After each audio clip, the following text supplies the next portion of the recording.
अनुराग ठाकुर ने कहा है कि इस साल योग दिवस की theme yoga for self, yoga for society है।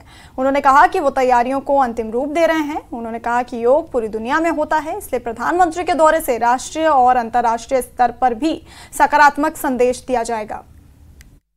अल्ताफ साहब, प्रधानमंत्री नरेंद्र मोदी आ रहे हैं कल और इंटरनेशनल योगा दिवस भी है। यहाँ पे कई सारे ऐसे लोग हैं जो पार्टिसिपेंट होंगे उसमें। किस तरीके से देख रहे हैं इस सारी डेवलपमेंट को आप?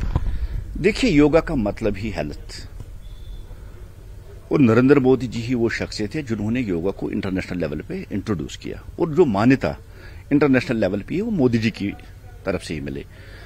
अब ये कश्मीर और कश्मीर के लिए बहुत बड़ी बात है कि देश के प्रधानमंत्री ने कश्मीर को चुना है योगा के लिए, क्योंकि योगा के जो फायदे हैं, जो इसके बेनिफिट्स जो हेल्थ के लिए हैं, उनको लोगों तक पहुंचाने के लिए मोदी जी ने कश्मीर को चुना। और इस बार जो थीम रखा गया है वो है yoga for self, yoga for society. इसका मतलब है अपने आप को भी हेल्दी बनाना और हेल्दी सोसाइटी। जब सोसाइटी हेल्दी होगी तो बेसिकली मुल्क भी हेल्दी होगा, और जो मुल्क हेल्दी मुल्क होगा उसमें हेल्दी जो थॉट्स है, हेल्दी जो है, उससे मुल्क डेवलपमेंट और तरक्की की तरफ बढ़ेगा। लेकिन मोदी जी का कश्मीर चुनना, और कश्मीर जो ग्रीनरी के लिए मशहूर है, जो एटमॉस्फेयर जो यहाँ है पोल्यूशन फ्री, तो मोदी जी एक बेसिकली मैसेज देना चाहते हैं पूरे देश को, देश के लोगों को, इंटरनेशनल कम्युनिटी को मैसेज देना है कि जो स्वच्छ और ग्रीन जो एटमॉस्फेयर है ये हेल्थ के लिए अच्छा है। और उसके साथ उन्होंने योगा भी इसके साथ